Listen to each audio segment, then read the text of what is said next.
Welcome everyone. I'm Amelia's assistant, Holly Kyle, and I want to welcome you to this introductory distance healing webinar this morning. We're so happy to have you here, and Amelia will be here in just a moment. I'm going to be making sure today that our space remains clean and clear of those nasty little tech gremlins.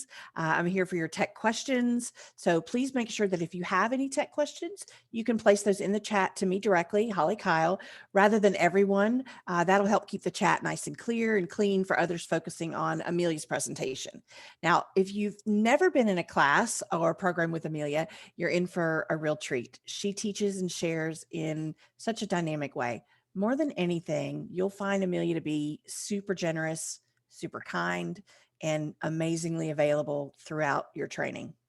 If you don't know about Amelia, she's one of those amazing people, not that I'm biased or anything, that's lived through both worlds before committing to her healing work. Amelia worked for the #1 Forbes company to work for in the world.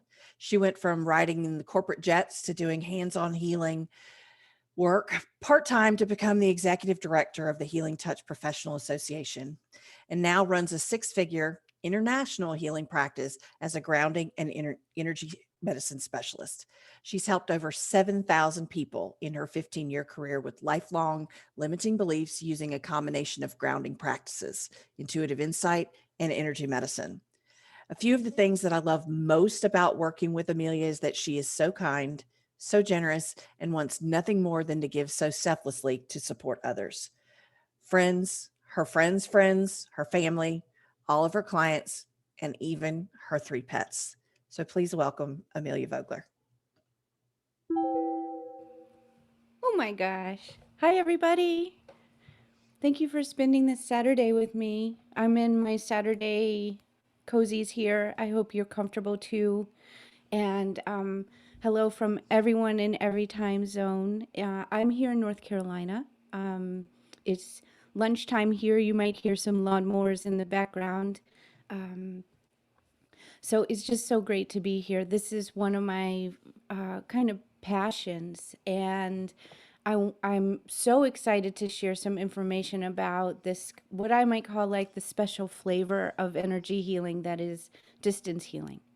And, you know, distance healing is interesting because those of us who are hands-on healers, in some ways, we're doing it all the time. And, you know, even if we're, 6 inches away from someone, we're inches away from someone, still over distance. And so before I start in, I just want to take a moment and see who's here. So Holly, you want to start the poll?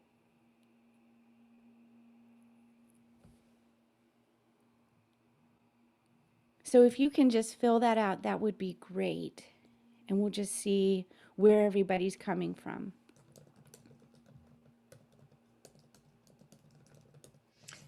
There are 3 questions on the poll. If you just scroll all the way down, you should be able to submit your answers. And don't worry if you have any trouble. This is not part of. There's not a quiz at the end that you have to pass to qualify for anything. Yeah, she said this isn't going to go on your permanent record.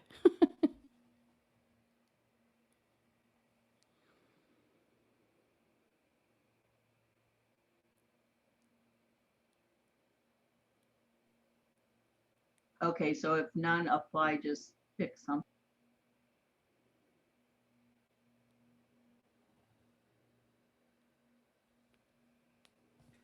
Just pick what works for you best.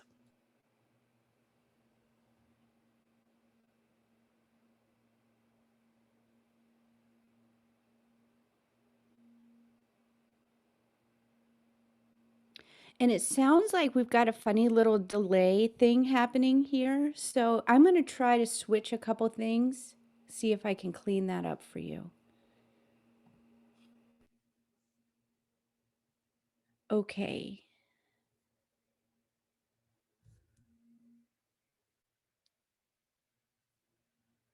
All right, Holly, I think it's time to end the poll.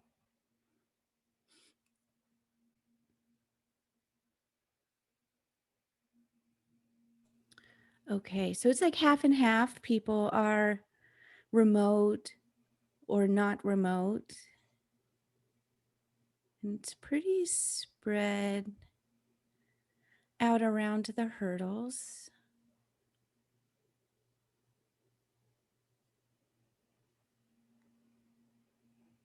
And most people want to reach more people.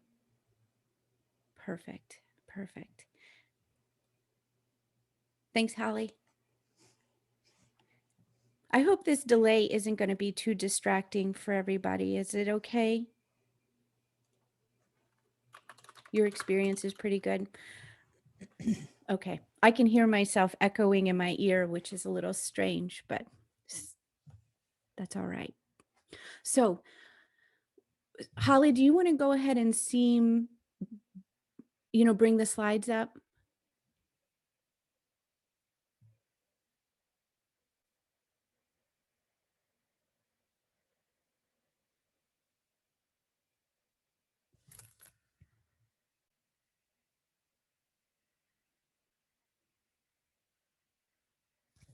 All right, great.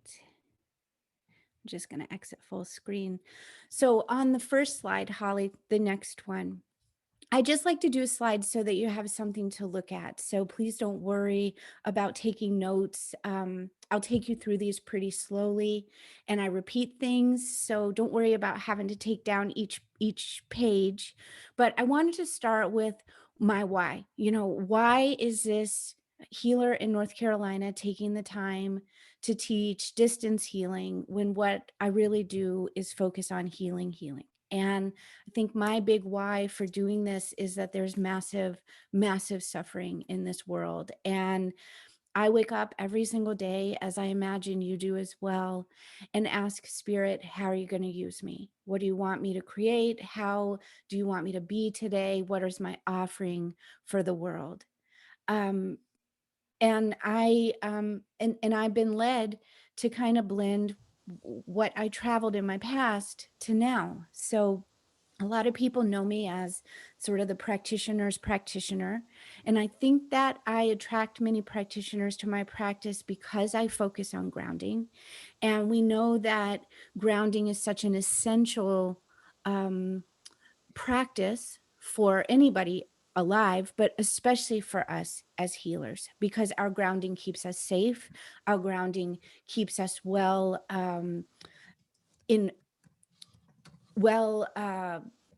illuminated and powerful in our work because we're tapped into spirit. And I think it also helps our safety. So I think that's why many people who are healers gravitate to my practice. And because of my technical background and working in these larger companies, I also come to this work with a little bit of business acumen behind me.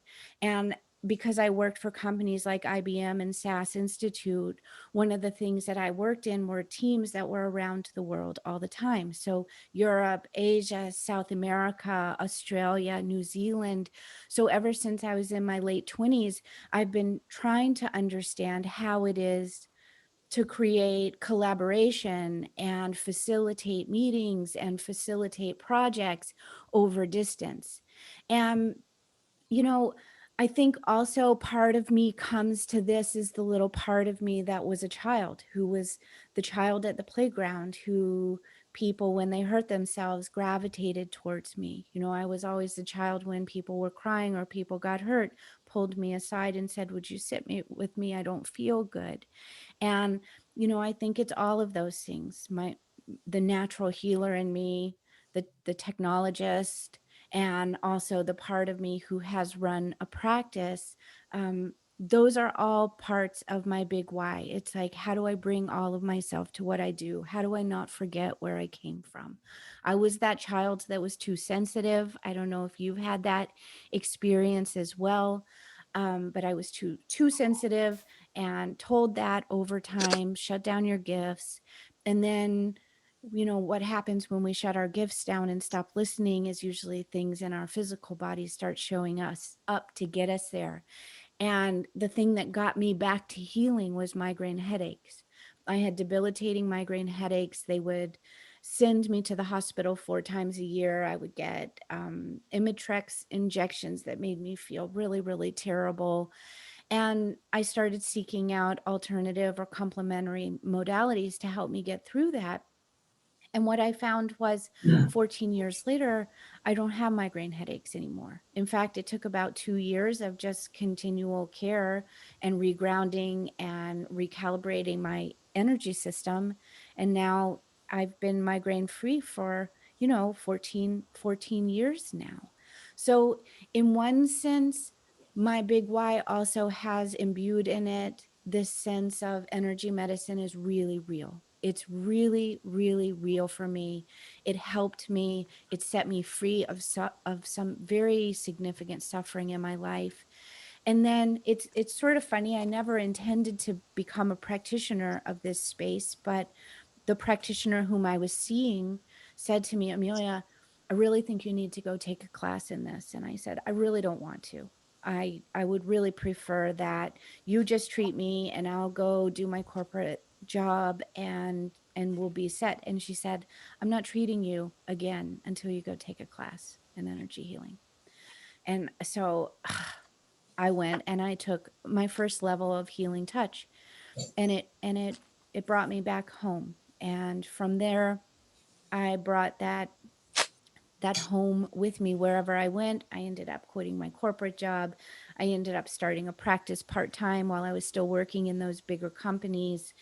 And here we are, in a moment where I can offer you some of the gifts from both of those worlds that I've sort of brought together.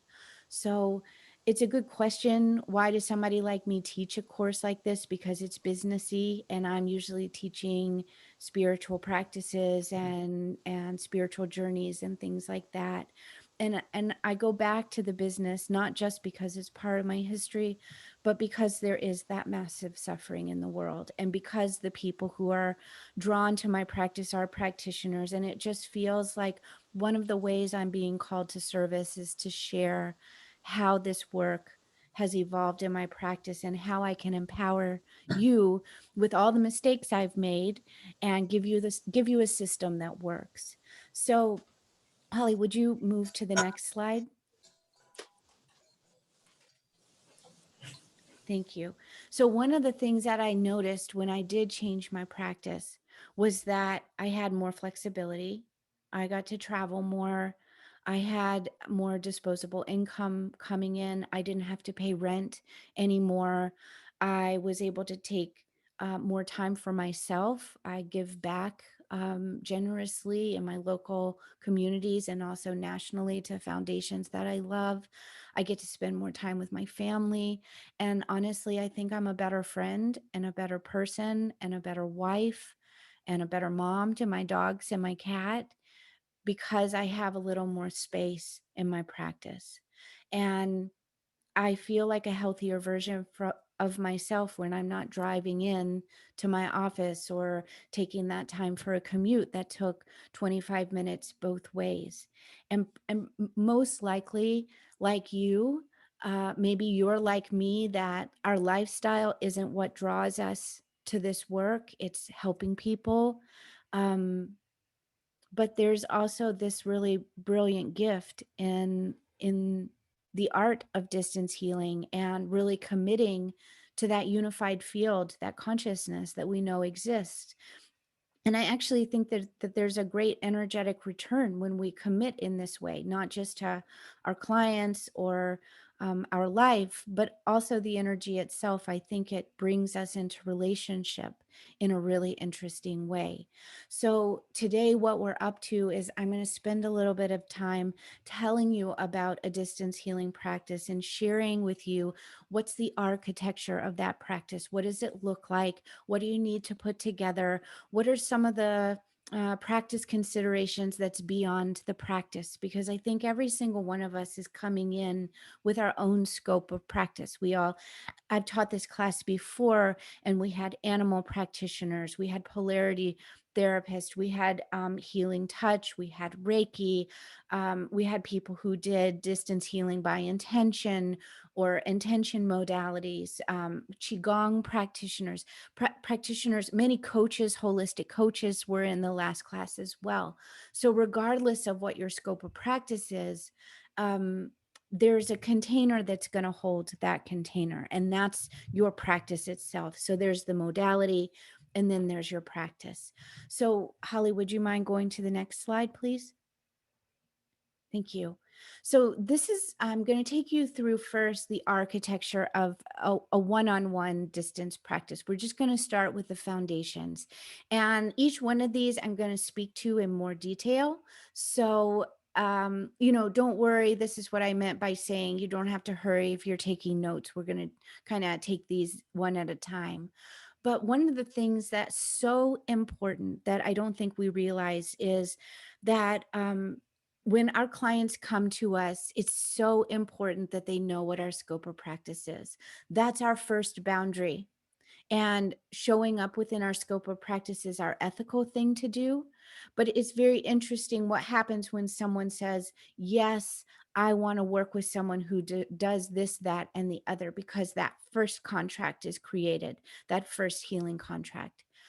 You also need to learn how to create a therapeutic space for your clients, which means seeing them in their wholeness, partnering with spirit, but also protecting your own boundaries. And this gets kind of interesting when we start talking about what it is that we do over distance. We want to be able to offer our clients an experience of our work rather than talking about it when we first meet them. A potential client comes in and it's very, very hard to talk about what we do for people who don't have a quantum physics background. So I want to teach you how to avoid that.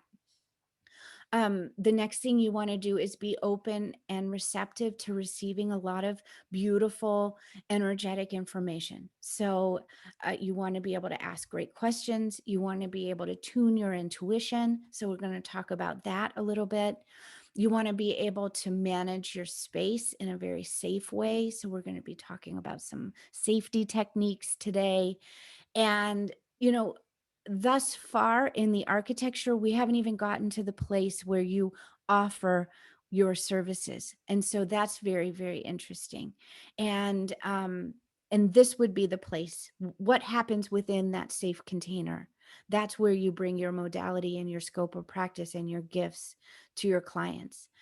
And then also, of course, just like any other session that we do, clearing our field and making sure that our inner environment is also cared for, doing our self-care and making sure that we're, you know, um, working in that merged field and making sure that we separate intentionally. So Holly, if you could go to the first slide, please, or, the next one. So your clients must know who you are and what your scope of practice is. So this is handled in something that's called an informed consent document. And an informed consent document gives your clients permission for you to treat them. It's basically an acknowledgement of the relationship. And this is so essential because it's that first time the client comes in and says, okay, I'm seeing you for this scope of practice. But what they're also doing in this document is they're recognizing that all healing is self-healing, and that the very first step in working in the scope of self-healing is setting up that healing relationship with your practitioner. And most informed consent documentations or documents in energy modalities are going to have a line in them about um, someone attending to their own healing and recognizing that all healing is self-healing. So it spells it out really clear: your job, their job, and they sign it. And that also becomes a very specific document that you can use later if somebody comes in and they're in victim mode and they're not ready to take responsibility for themselves. This document allows you to bring it back in front of that client and say, hey, let's have a conversation about what we're doing here in our relationship. And this gets even more important over distance because there's a line in your informed consent that describes the relationship over distance and what those parameters are that you choose to work in. So this is your initial um, invitation for work in a really formal way. All right, Holly, can you go to the next slide, please? Thank you. So the next part of our architecture, and again, these are true for in person, they're just a little bit different and tweaked when we go over distance. You must be able to create a therapeutic space for your clients and partner with spirit and protect your boundaries. So what's a therapeutic space? A therapeutic space is created when you meet someone in their wholeness. It's when you say, I see you. I see all of you.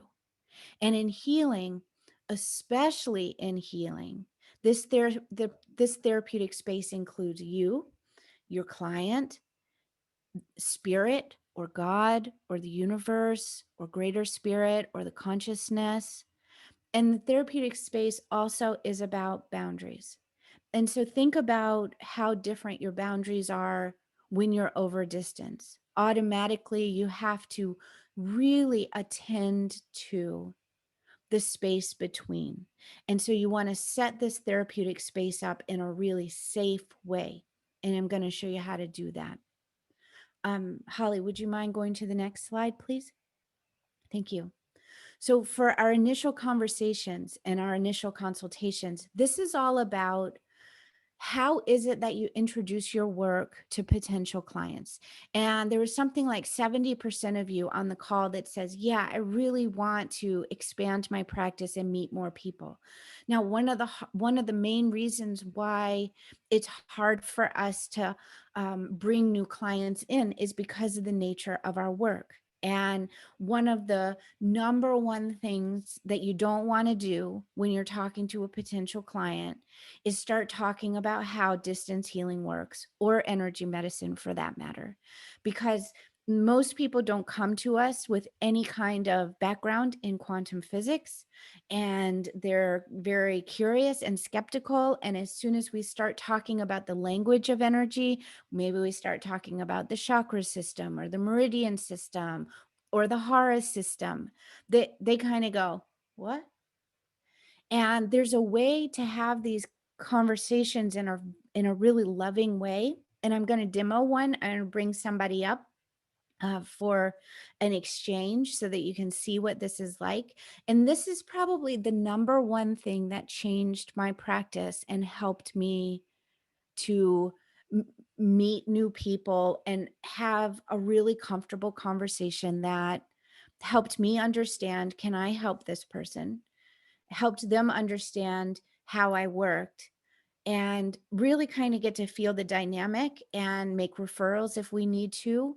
If I'm not the perfect person to work with somebody, I'm going to refer them to somebody else because A, it's in my highest integrity to do that. But B, we're healers or healing practitioners. We don't want somebody coming to us over and over and over and not getting the care that they need.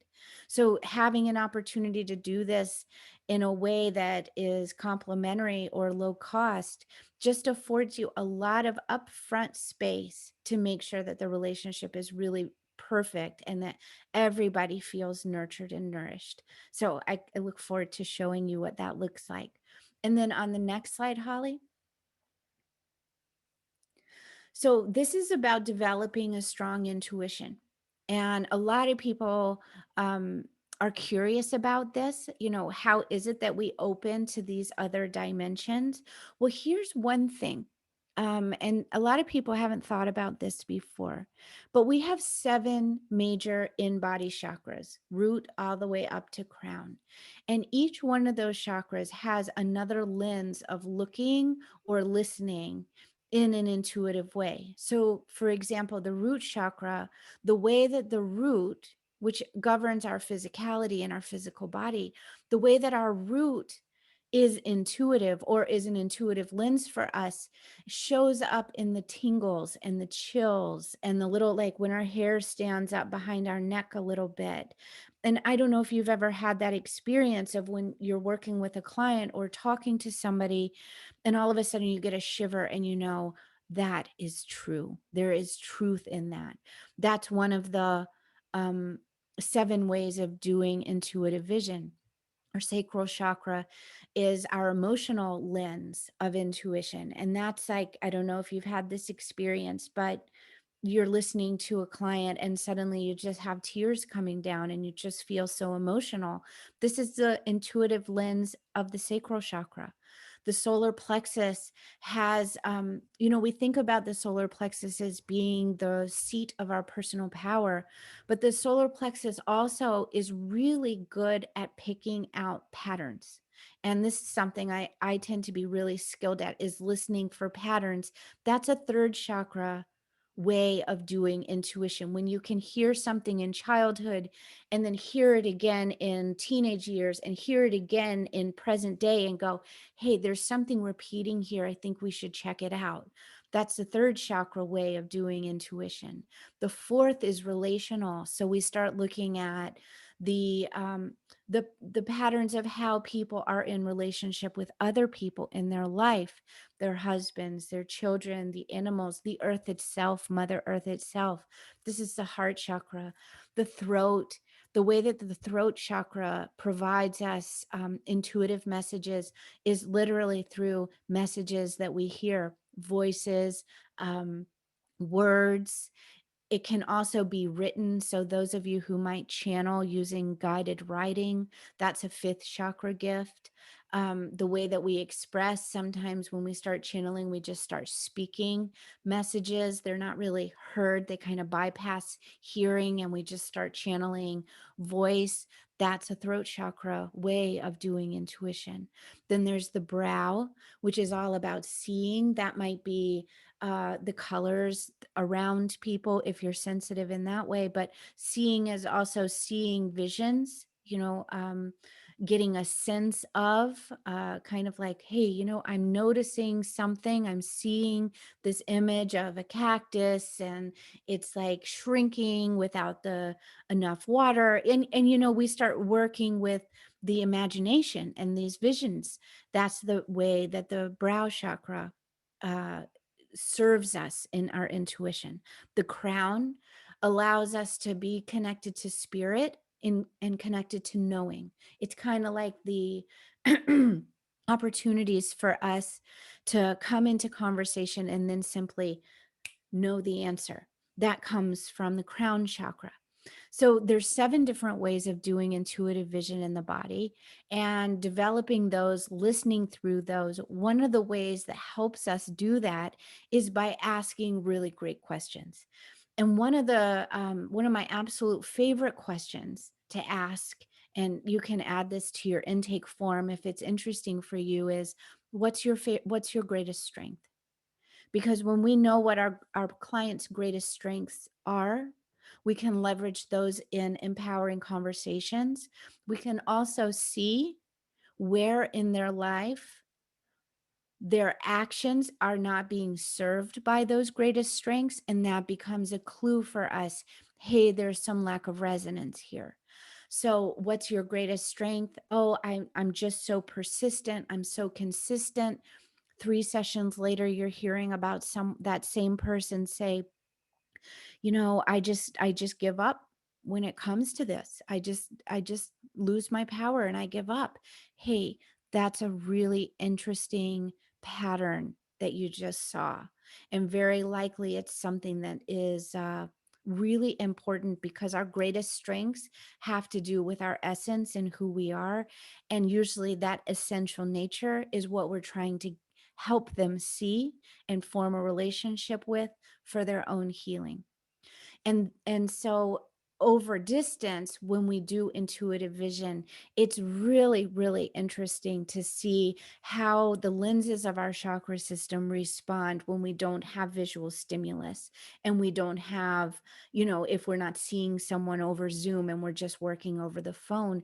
Many people who have gone through this training realize I'm actually stronger when I don't have my video on. And then there are other people who find out, I really, really like connecting with somebody at the beginning, and then I like to turn my video off and do a more inner process of listening. So this is developing our intuition is also about developing how it is we're in relationship with our intuition. So that becomes super interesting. Holly, would you go to the next slide, please? Cool. Thank you. So, safety first. When we're working in any environment, but especially in a distance environment, you want to be able to hold and maintain a restorative, insightful, safe container for your work.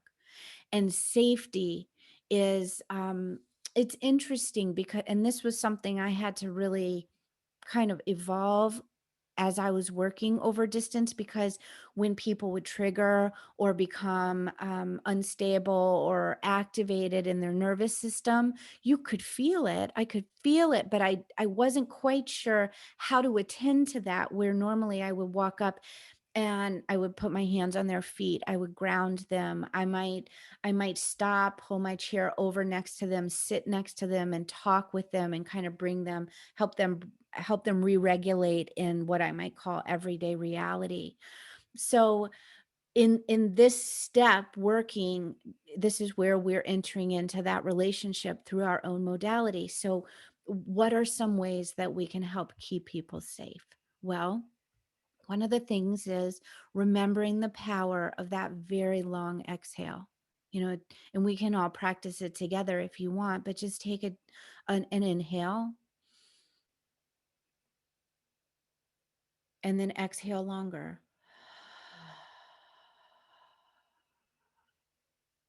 And the research around modulating breath for safety and for re-regulation, a longer exhale is going to support the parasympathetic nervous system to come online and really decrease the sympathetic or that activated state. So we can always, always, always offer people opportunities over distance to return to their breath and extend that longer exhale. You can lead them through grounding exercises. For example, if somebody's getting agitated or nervous, remembering, hey, so and so, find your feet, put your feet on the ground. Maybe even notice what it feels like for the ground to come up to your feet. And then other things that you can do is consider orientation exercises, and we cover more of these in the class. But what's around you? Look around and tell me what's going on around you. What that does is it takes kind of the wide lens of a nervous presentation in the nervous system, and it starts bringing it more into focus. And that allows the nervous system to become a little more regulated because it's not taking in everything around it and trying to process it. There's always also a really important opportunity for follow-up after the session. So always, if you have a client that becomes dysregulated or activated, I encourage you to follow up with them after the session, even after you've gone through some of these activities to help, or opportunities to help re-regulate them. It's so sweet to send an email or a follow-up phone call and just say, hey, I've been thinking about you. I just wanted to know how you're doing. Now, sometimes we also want to acknowledge it's important for people to feel. It's important for people to have those experiences of being brought to the edge of their nervous system and then re-regulating, because that's how we build resiliency. Um, and so it's up to our discernment as practitioners to kind of walk that fine line. But we always want to have in our back pocket the tools that we need to make sure we can help and support and walk with somebody that's dysregulated. Holly, would you mind going to the next slide? Thank you. So after the session, one of the things that you'll always want to do, and this is true in person as well, is clear your field. Now, over distance, again, it's very, very interesting because we are in a blended field environment and we are in person as well. But in some ways, I think it feels like that connection is so much more present over distance, that I have always taken more intentional steps to clear my field at the end of the day or between clients if I was feeling a little ungrounded or a little more tired.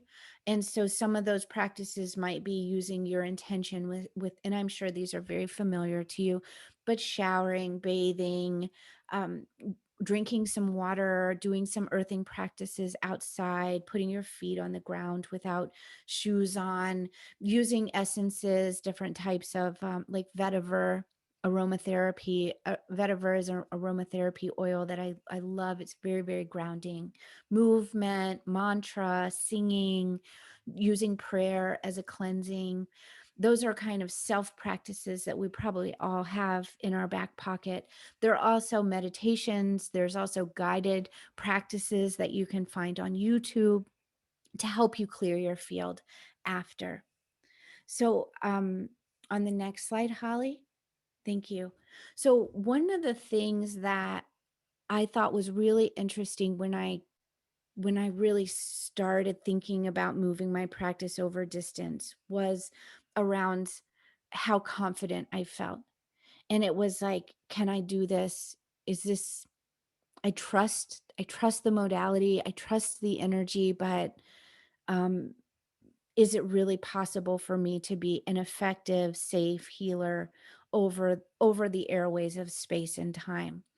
And one of the things that happened to me, and I don't know if this sounds familiar to you, is I think that my lack of self-confidence translated itself around um, not thinking that I knew enough about energy healing or energy medicine.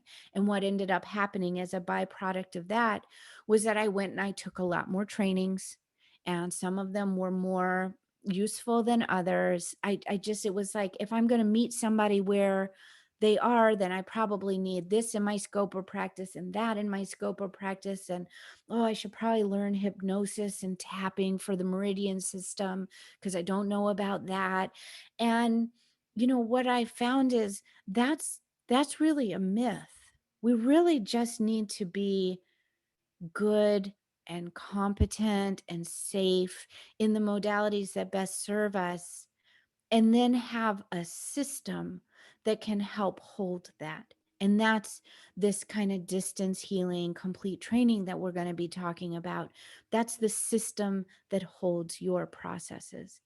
Another thing that I thought, and I'm not so keen on doing my work over video. I'll do it if I'm working in an international setting. And sometimes when I work with people in Asia, particularly, the telephone line, even though it's a global number, there's just enough hiss. It's very, very hard to hear. So sometimes I'll use Zoom over distance in the Asian countries. But what I'll do is I'll turn my video off, and I'll turn their video off, or I'll put a book up if they choose not to take their video down. And that way I can just listen in the ways that I need to. And so I always thought, I'm going to have to be on video. I'm actually a pretty shy person. And so video was also uncomfortable for me for that reason. And I also felt like this has got to be harder.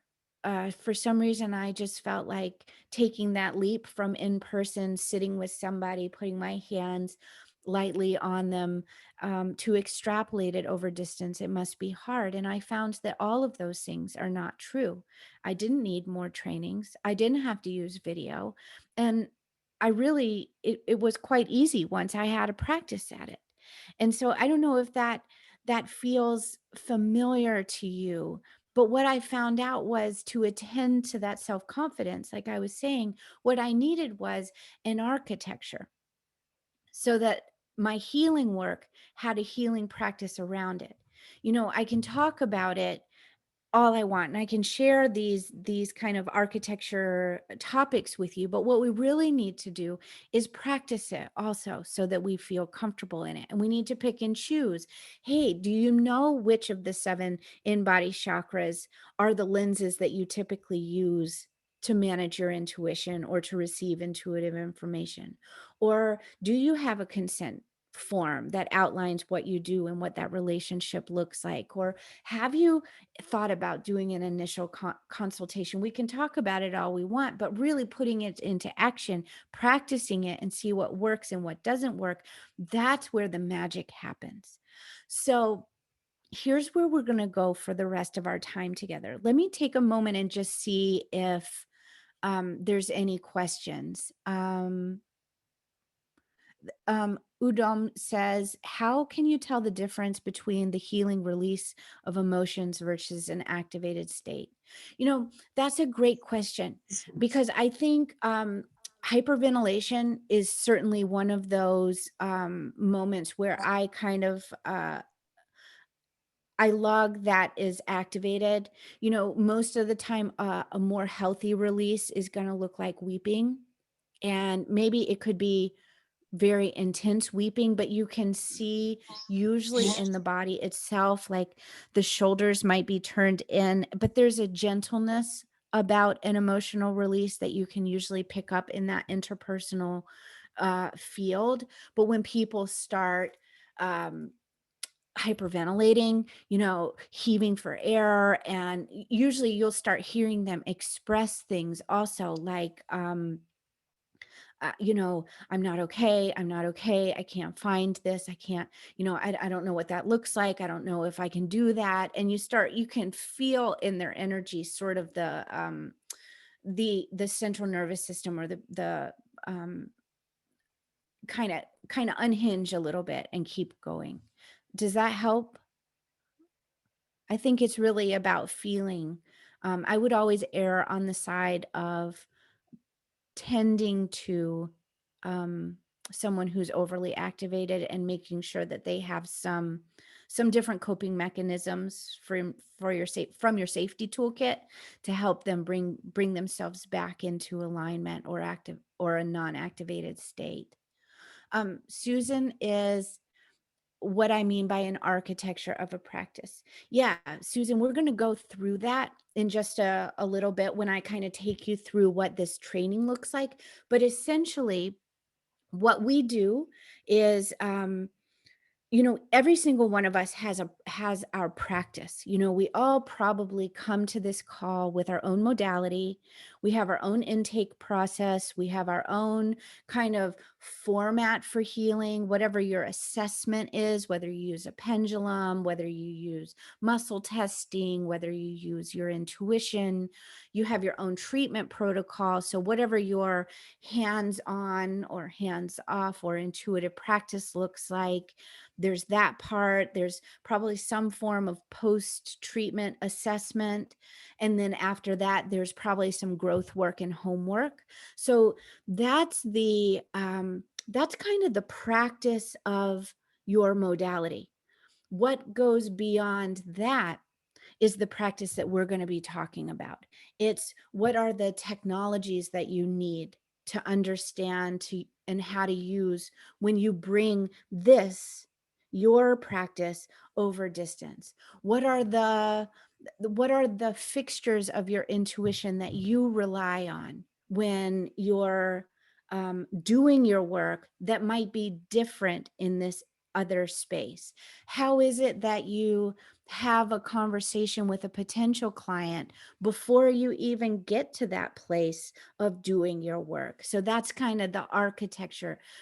Your informed consent form, any type of that legal paperwork that you have at the beginning. Any of these safety tools can be laid into that architecture. So it's kind of like the difference between what we do when we're doing it and what we do around what we're doing. Um, and that's what this class is all about, refining that space beyond your practice to help you really be successful. And what ends up happening is we begin to think less about the mechanics of what we're doing. We don't have to focus on that because we know it, because we have this architecture that can hold it. There, you know, every single one of my client sessions is 100% different, because the person I'm working with is 100% different from the last person.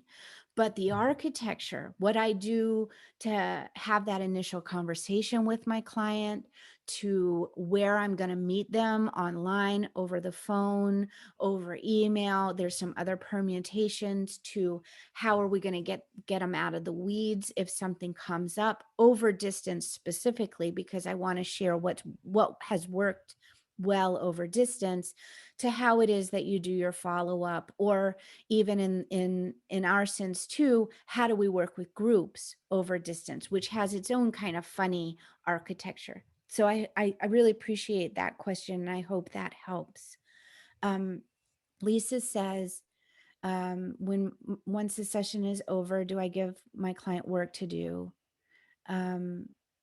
Since our words are what is getting us into sickness or misalignments, I found that changing my words has helped me the most to grow spiritually. Yeah, Lisa, I will suggest things. Sometimes it's mantra based or word based or thought pattern based, but sometimes there's other recommendations around working with those patterns that I was talking about earlier. So if I identify a misalignment in patterns, I might suggest how is it that you would bring your greatest strength of persistence to this moment. And we might have a dialogue about that, or I might invite them to do some journaling about that. So absolutely. I work with, some nice self-care and growth tools after. Those are all really, really great questions. So if you have other questions, write them in. If we have time, we'll take those.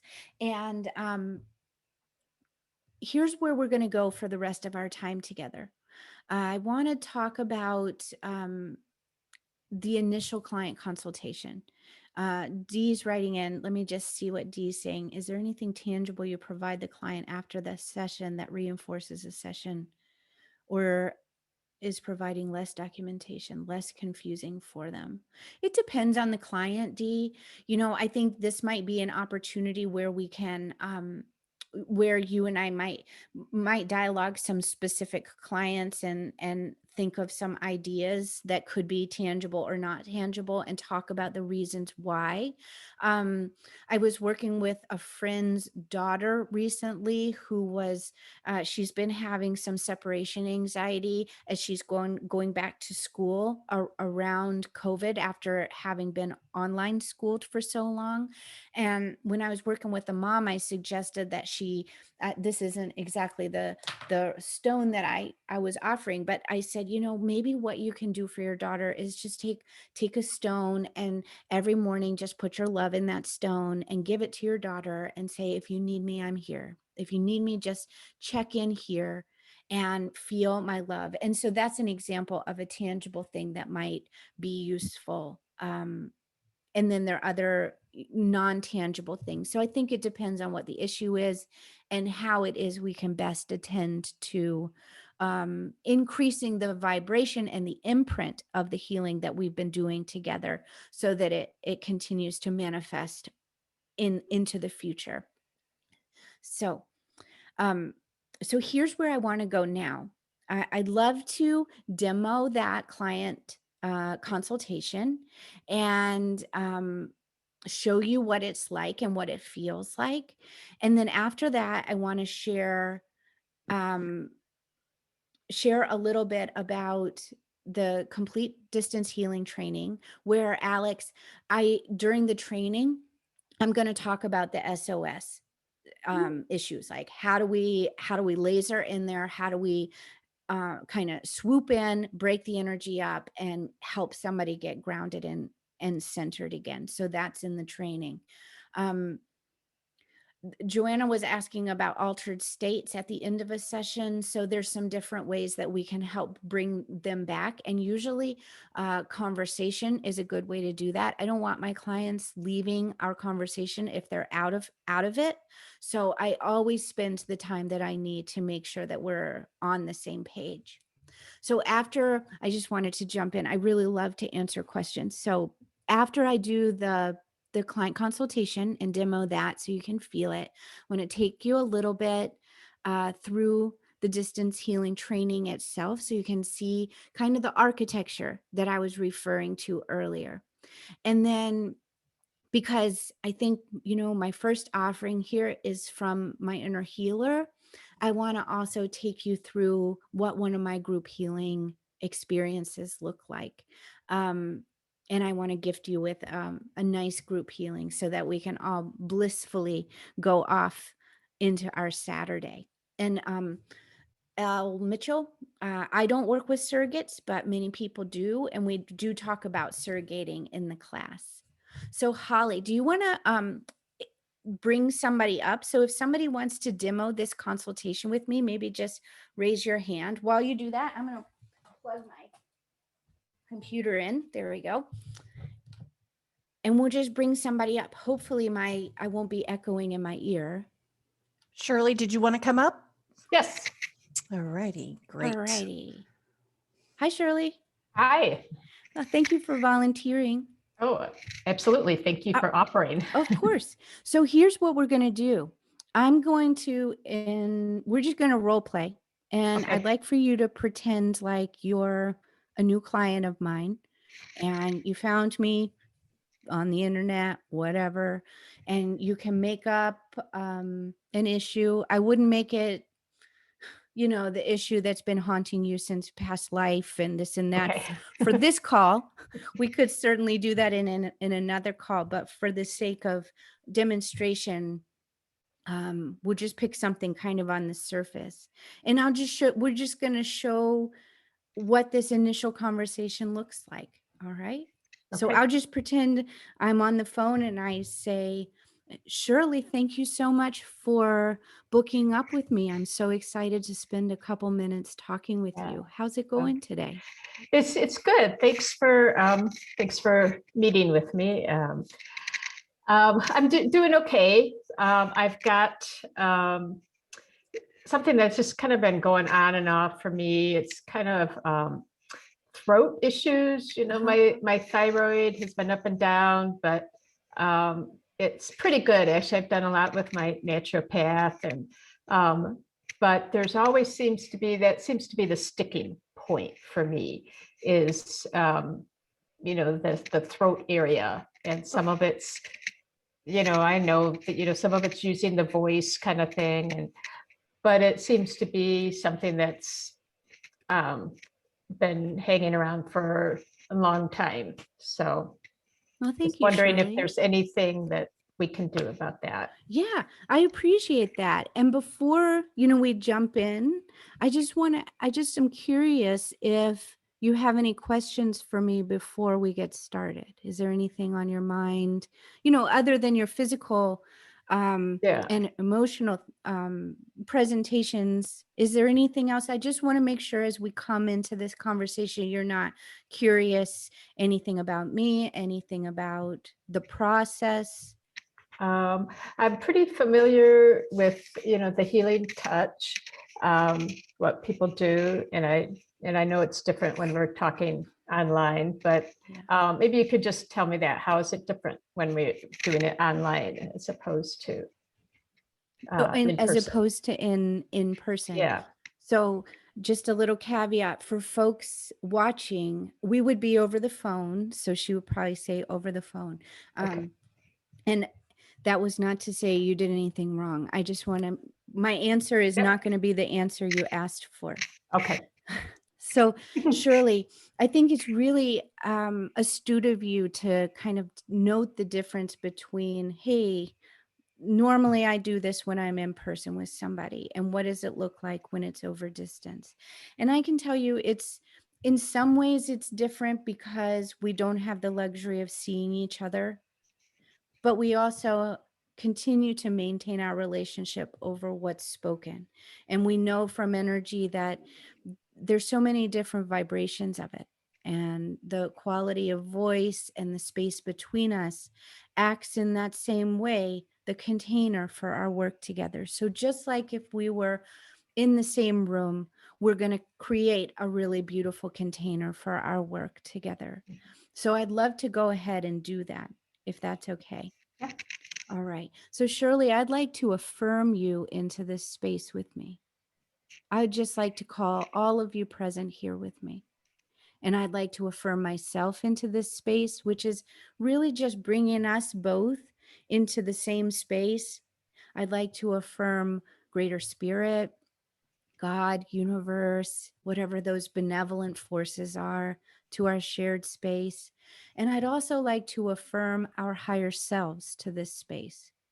And that keeps my grocery list out of our conversation. And that allows us to talk in that beautiful vibration of higher self to higher self. So let's just wait for a moment and just kind of feel that connection. And this is in some ways part of the answer to your question. How does this work? We bring ourselves present to each other. So through that affirmation of Shirley, myself, greater spirit, and our higher selves. And here I'm going to stop. For those of you on the call or Shirley, you may notice or may not have noticed, but as we initiated that invocation, something started shifting between us. Shirley, did you have an experience of that where we just kind of, it got a little quieter? Yeah, it was, my intention to connect, Yeah. so that, that shifted. Yeah. Exactly. And so Yeah. we're intentionally bringing ourselves here. That is what we replicate from an in-person space. And Lisa was saying, I felt it. And you bring in the room, the intention of being together. Now, Shirley, from this blended space, and I might not say it like that in a real consultation, but I'd love to share with you a few of the things that I'm noticing about the area of the throat that you're talking about. Okay. So one of the things that I'm noticing first is that I feel like I'm about to cry.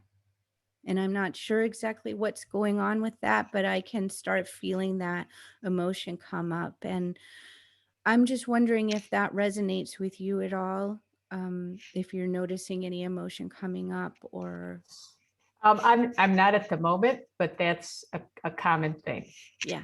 That it, Yeah, kinda so I'm gets- starting to feel that here in my throat. And so maybe what we could attend to, since this is the energy that's presenting itself to us, is let's just ask spirit to support us in shifting some of what's heavy. I'm also feeling a band of heaviness, and it's very interesting because it almost feels like a steel bar. It's actually very localized, and it's very, very specific. Now that's kind of interesting because if we were to work together longer, I might be interested in what are some of the minerals and the supplementations that you're taking and iron levels and things like that, because of that image of steel and that sensation. It's not for this session per se, we're just kind of getting Right. started, but it's something I'm going to put in my notes to track if we decide to do a little work together. So let's just ask spirit to support us in starting to shift out some of that heaviness.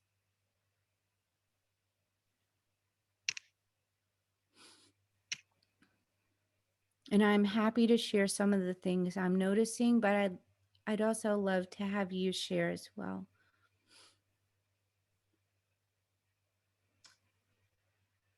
Well, the way, and I'm just going kind of back into my practitioner mode, but the way I often shift for myself and others is using that vortex tornado type energy to move up and out. So that's what I was noticing.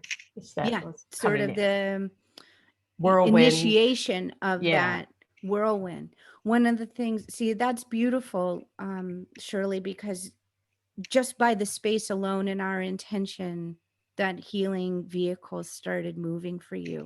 Yeah. So what that tells me is, hey, there's some possibility here that together we're a good fit for each other.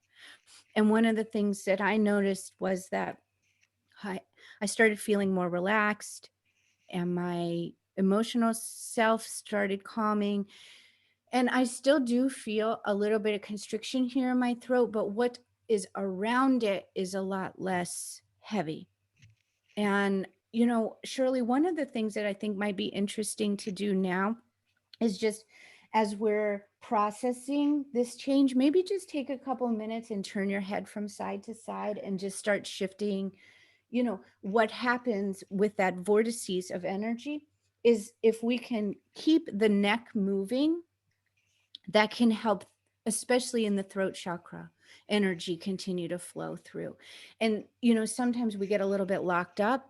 And so keeping movement back in the body is one really great way to help both ground ourselves, but also to help keep that pattern moving through. How does that feel? Feels better.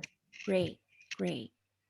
Well, Lisa, we're kind of coming to the end of our time together, but I am curious, do you have any more questions for me about anything? No, no, this is great. Thank you. Great, great. Thank you, Shirley. So I'll tell, wait, Shirley, before you go, or Okay. Holly, before you, however Send we're me going to do away. it. I'm wondering, did you feel cared for? Yes. And did you Yes. feel like I was the boss or that I was forcing you into anything? Or No, no, not at all. And that's some of, you know, I have, as you mentioned being shy, that I have like severe like childhood stuff of being really, really shy. So that came up afterwards. So I felt, and I think that's part of where the shift came in, is I started to feel comfortable. Yeah, So, great. and safe from my Yeah. perspective. And that's really what this is, because this initial conversation, and I'll tell people straight away, this is not a sales call. This is because I want to know, am I the right person to help you? Do we work well together? Am I picking up what I need to pick up to help facilitate that new information so that you can do your self-healing? And do you have questions? Do you have concerns? Because a lot of times what we ask people to do is sign up for an appointment right away and here, pay us money and we'll help you. And that already sets people up in a disempowered place. They've already given to you and invested into you. And I think it's our highest opportunity to meet people um, and really hold that space for them and show them what the space feels like. And this becomes especially critical over distance because, like I was saying, the number one thing you don't want to get into is, how does this work? And that's a lot of times what people will come into a session with if you haven't had this conversation, because they're going to wonder, okay, how does it work?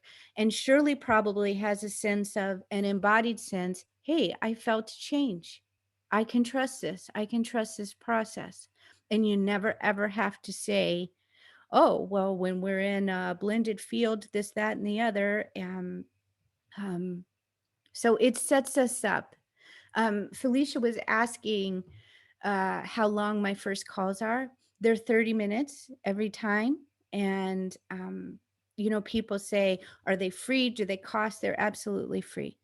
And I do spend a lot of time with my clients at the beginning, but I also have clients that I've been seeing for 15 years because they're the right people. And I have clients that I've seen for these little 30 minutes and said, you know what, this is the chakra issue. And I really think you need to see my teacher, Cindy Dale. Or, you know what, this really feels like it could be more supported by a somatic experiencing practitioner because it feels more in the cells. And so I love these calls, and it opens up the relationship, the healing relationship, in this super loving way. And Udam was saying he also felt, or they also felt a softening of the heaviness and throat.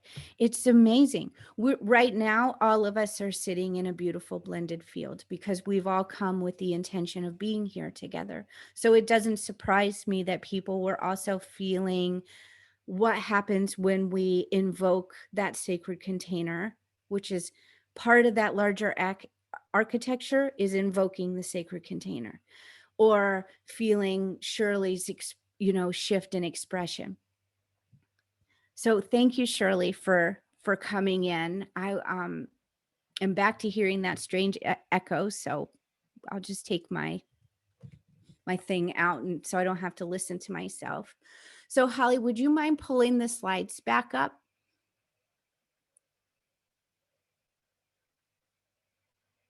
And then I think we're on slide 13, although I'm really bad at numbers, so that might not be true. Yeah, this is it. Okay, grateful. Thank you. So expanding to groups. Now, here's the thing. We know, because we live on Earth and we have a calendar, and time is sometimes the enemy here on Earth, that we really only have so much time. And I know for me, I only do so many sessions a week because I give it everything I've got. And my sessions are, the first session's 2 hours long. And that is a long time to sit and really give everything and listen through all those ways that I listen, or that we might listen. And so it's like, part of expanding into groups is acknowledging how many hours we have in a week and how many bills we have to pay. And then there's also the beauty of working in groups, because you can help so many more people at the same time. And there's also something beautiful, I think, about being in a group field. There's that sense of, when we give, we receive. And I think it's really amazing what that conversation feels like in a group field. I leave my group healing, I have a couple different formats for groups, but I leave my Thursday group healing feeling so refreshed, just like I received in our group healing. And so expanding to groups has a whole lot of different ways that we, can enter in, but also that we can receive and be supportive. So Holly, can you go to the next slide, please? So here's the architecture for expanding our groups. And we're going to go through these just like we did the other ones. So the first thing we need to know is which group format works best for us. So I think it was Lisa that was asking for clarification around the architecture versus the modality. Here's a really good example of that. I am trained in healing touch. So if I'm doing healing touch and that's my modality, then which of the group formats is going to lend itself best for what I do in healing touch over distance? So that's the first thing. What are we doing and what's the format? And in the training, I'm going to take you through different formats and give you some different ideas of how it is that you can work over groups. Okay, here's the next thing.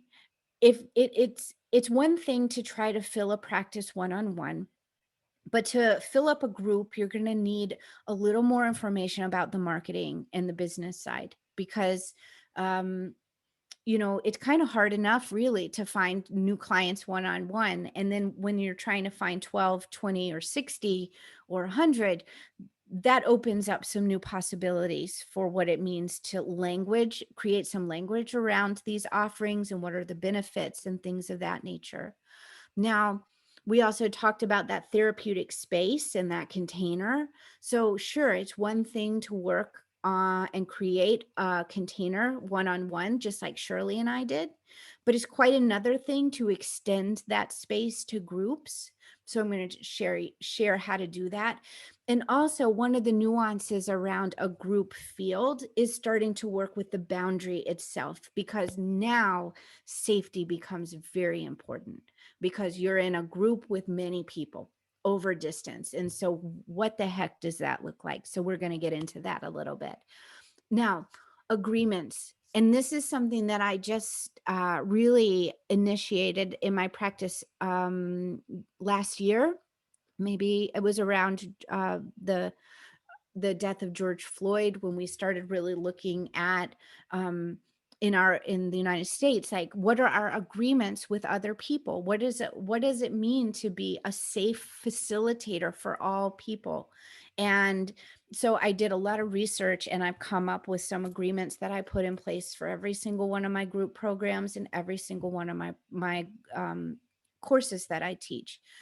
You also need to be able to communicate it over a group healing. So when we go and I offer the group healing at the end today, one of the things you might want to pay attention to before you get blissed out is what happens to my voice when we start invoking that space. Because right now we're just having a conversation, but there are a couple things that I can do to shift my voice, shift my cadence, allow for more space, and a little bit of use of technology, which today seems like it's acting up pretty significantly, but we'll do what we can, and that's just part of the deal.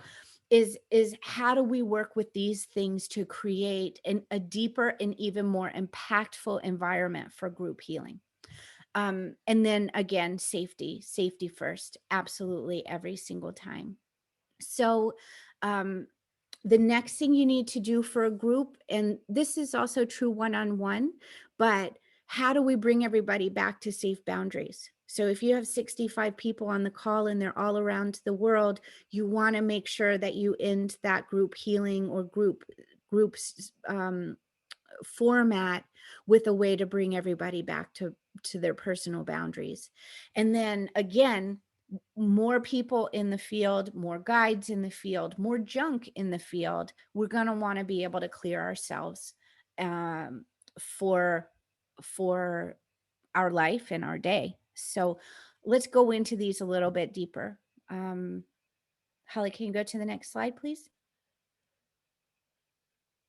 So there are tons of flavors that I've been experimenting with around group healing. And so what we're going to do in the training is kind of go through what is involved in each of these and which one fits your modality best. And then you're going to get a chance to try it in small groups. But there's guided meditations or guided imageries. There's channeled healings, and there's a couple different ways that you can actually hold the space for channeling. Like, for example, I've seen people channel live to a whole group, and it just, they're just channeling from the group field. That's something that I do on Thursdays. It's so much fun. It's like listening to 100 energy fields at once, and then just asking spirit to help you really focus and ground the energy in kind of the center channel. It's so interesting and fun. And then there's also people who channel in groups, but they bring one person up and they channel for that one person, and they sort of use that mantra. When one receives, they all receive, kind of like Uden was saying, they could feel the throat shifting. Well, perhaps that was something that was needed for them in this call, and so that resonated with them.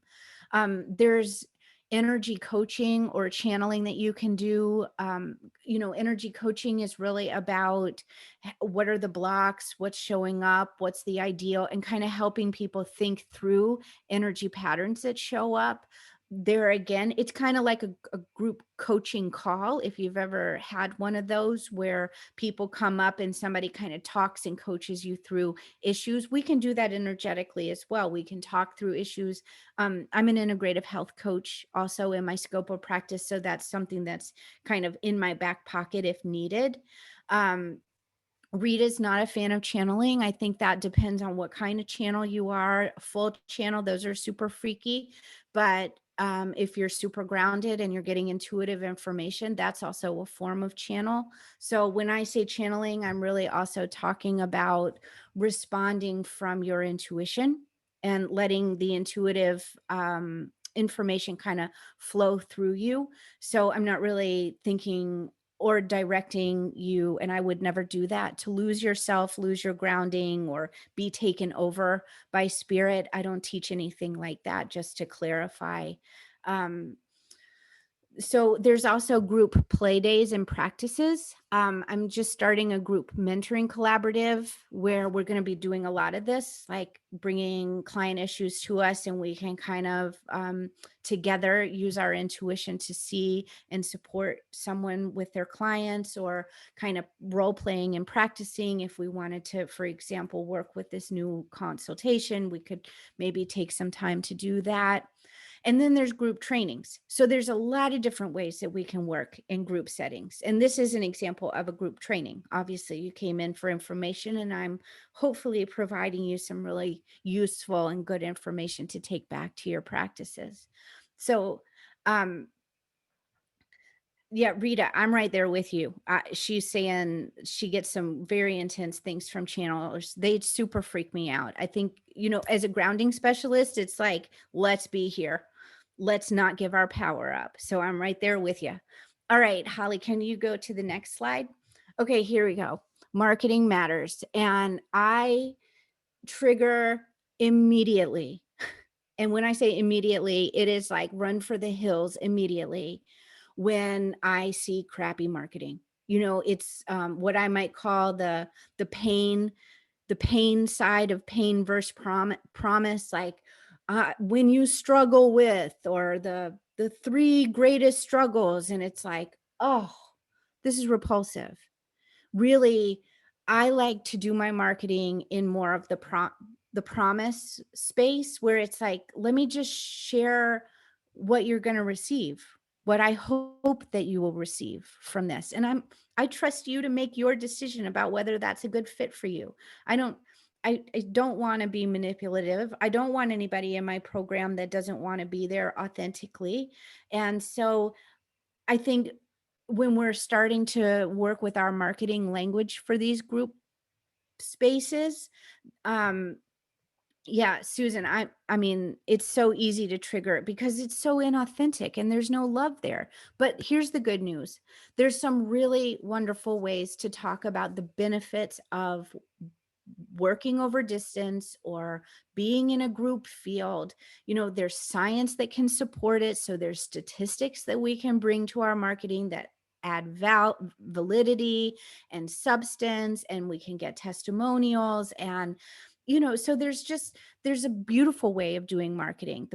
The not beautiful thing is that we have to do it. And it is a little challenging. And that was one of the things I struggled in the most. But I think I have come to find a way to help coach in the marketing world. And I suppose, you found me and you're here. So that's there, over 750 people registered for this webinar. So people found this. And I think that they found it because the vibration is real. Holly, would you go to the next slide, please? Thank you. So remember, even in the consultation that you watched with Shirley and I, there's that the container that was created for us to do our work. Well, we need to create that same container for a group. And one of the ways that you can do that is invoke the group, affirm the group. But I really recommend, whether you take the training or not, always affirm the boundary that the group creates. So when each one of us think of us coming together and holding hands, we are creating both a group and a sacred boundary. And if you affirm that boundary, it's affirmed in the space, and that keeps our riffraff out. That boundary, and also calling greater spirit in, is going to help keep the riffraff out, because we definitely I don't tolerate any spiritual riffraff. It's creepy. So and when we come in as a group, we come with our ancestors and our guides, and we kind of come in like, if there's a hanger on of somebody in the group, we want to make sure that we have a boundary so that person's not allowed in. So that's creating the group container. Okay, next, Holly. Agreements. Oh, this is something, and I mentioned this earlier, this is kind of new to my practice just in the last couple years. But I think having these agreements gives you a really wonderful sense of being empowered as a facilitator. And it's not like you get to be mom or dad or whatever and say, oh, you didn't follow my agreements. It's really not about that. It's about empowering the people in your group to agree to keeping the space healthy, kind, loving, and real. But it also does give you that I don't want to call it power. It's not really power, but the authority, which also sounds kind of worse in some ways. But if you have someone who's being disrespectful to the group, you can easily pull them aside and say, hey, so and so, remember at the beginning of the program, I asked you to sign these agreements. And in the agreements, you agreed to respect the opinions that might not be your own. And the other day in the class, blah, blah, blah, blah, blah. And if it happens again, I'm going to kick you out of class. Are we okay? And being in control of your group is so important. You're the facilitator. It's on you. We have to take responsibility for this space. So these agreements are a great way to do that. Holly, can you go to the next slide, please? Yeah, Lisa, exactly. It's great for everybody in the group. So communication issues, being able to communicate. We kind of talked about this a little bit, modulating your voice and your cadence and using your technologies. Bianca or Blanca is saying also it's an intention that when we bring intention to our group space, and absolutely when we intend to hold that container for safety, absolutely. This is one of those places though where I say there's that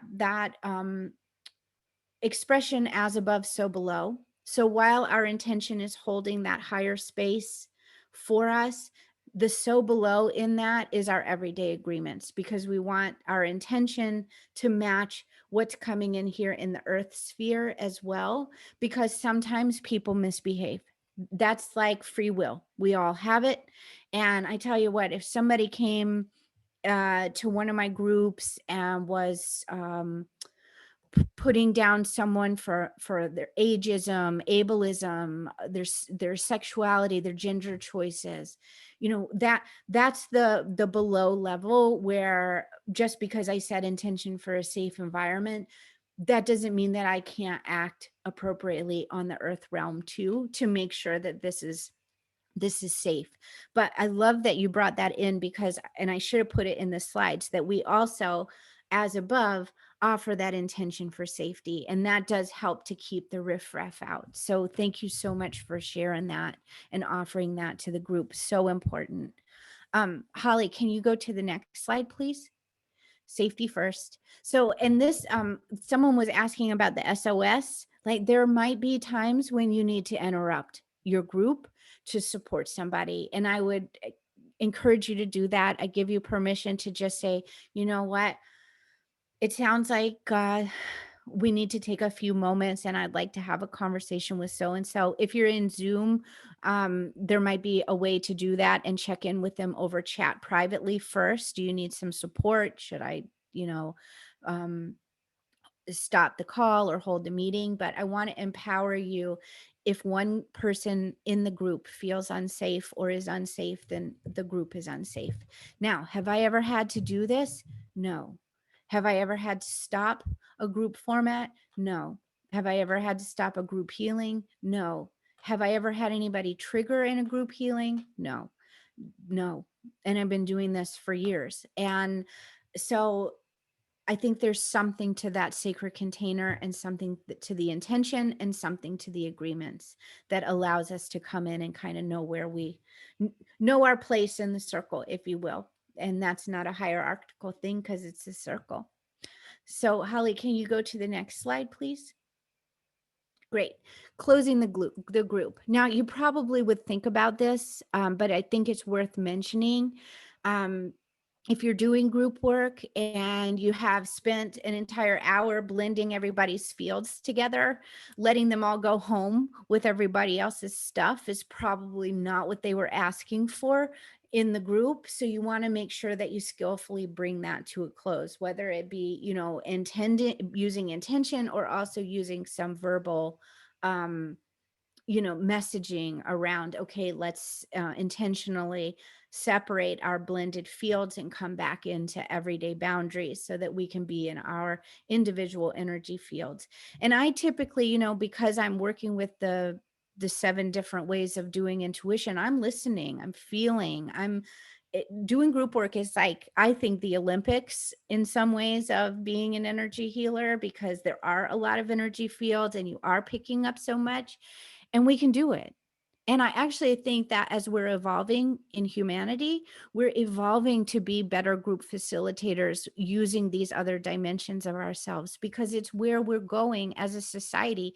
We can't do anything alone if we're going to make the changes that need to be changed to heal the planet. And so I think our capacity to hold in these spaces is also increasing.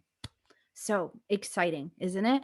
I think so. And that's really another reason I teach this class, is like, it is a little bit of an offshoot from what I typically teach, but this is the architecture that helps us do what we do better. And that's more healing to the planet. So Holly, will you go to the next slide, please? Thank you. So taking good care of yourself, I think that's really important, especially because of all the different energies floating around. So there's some serious grounding that can be done. There's using your intentional rituals, but really making the time for them.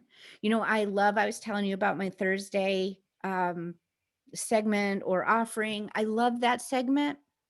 I also take about 3 hours after that segment. I feel great, but I don't work with clients. I go outside. My sweet husband, sometimes I'll come down from those and he'll go, "Whoa, bring yourself back in."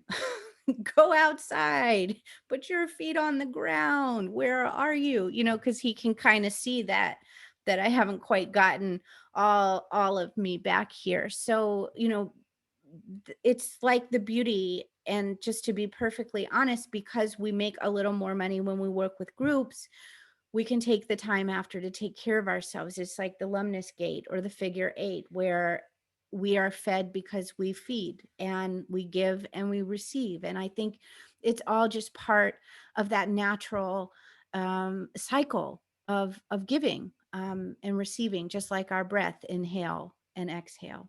The blended field environment, in the training, we're going to talk about this because I cover all the science of energy healing, but each one of us has our own individual field.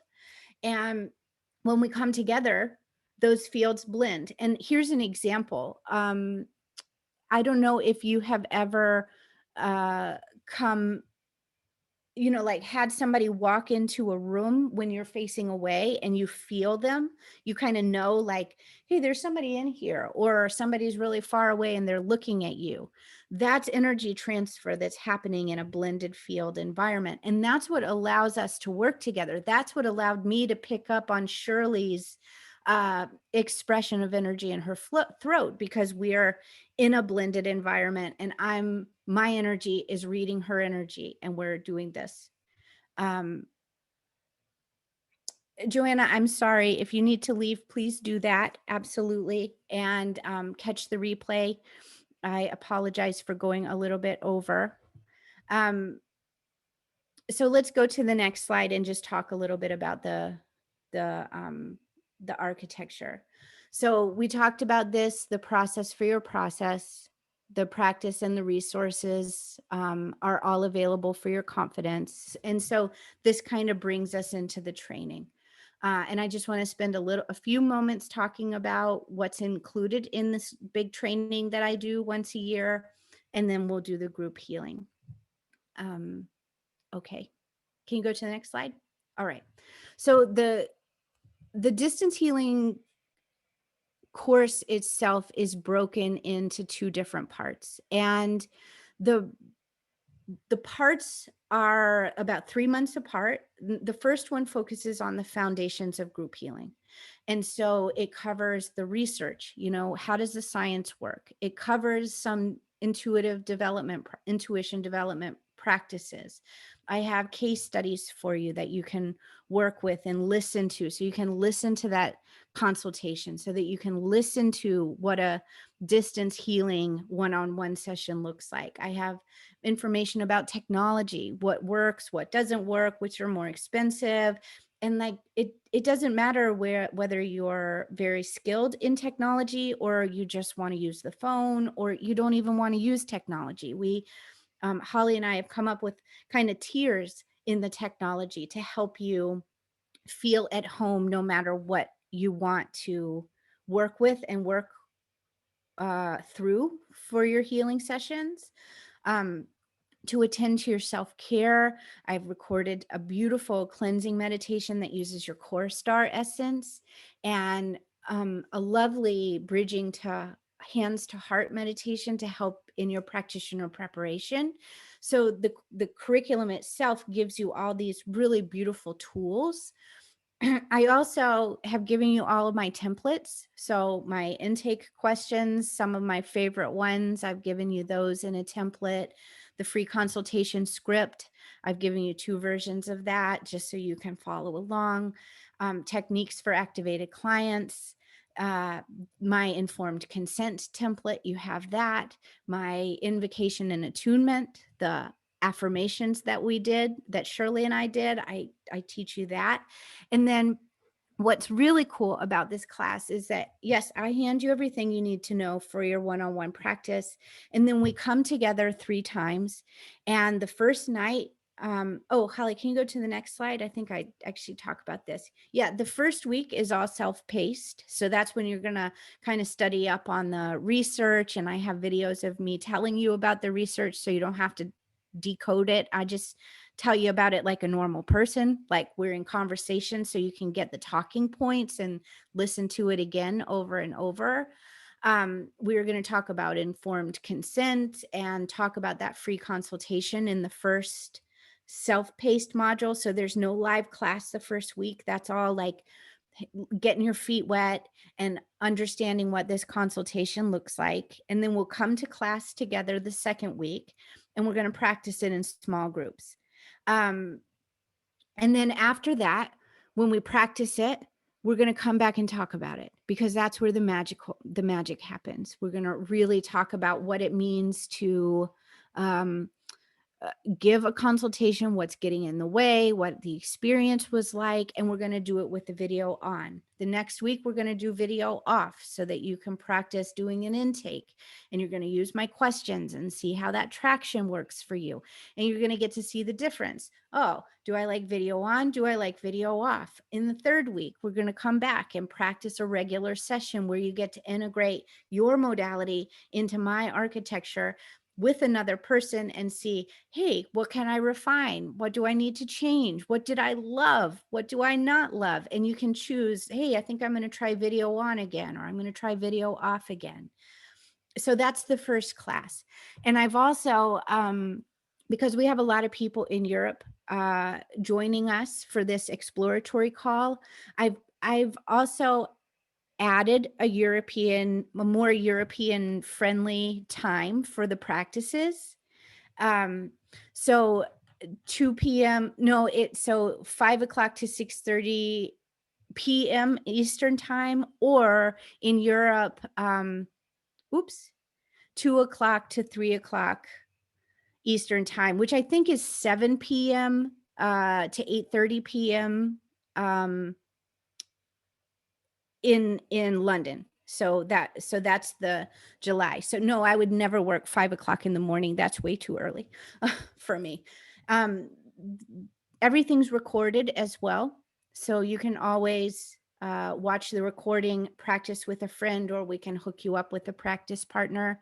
And throughout all of the classes, you have access to me by email. So if you have questions that come up in your personal practices that you want to practice, you want to share with me, I'm here to guide you along the way. Because, and like Holly said at the beginning, like I really pride myself in my generosity. I think it's so important to give.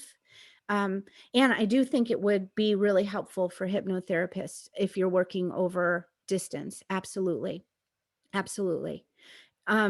I think we might want to talk, if you want to email me, about some of the ways that you bring your clients out of a hypnotic state and what that might look like over distance, just to make sure that that's safe. But I do believe that it's, I've worked with a hypnotist before, and there's never been a time where she's had to come over and touch me. So that makes me feel like you would be able to use some of the different techniques to help bring them, re-regulate them back. So absolutely.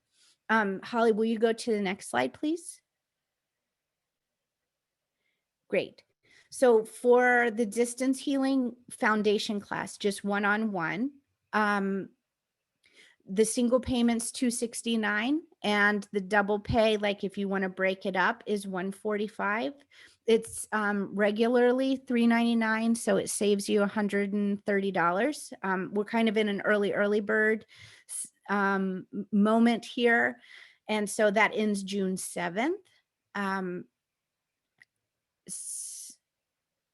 So European time on Thursdays it's going to be on London's time, 5 p.m.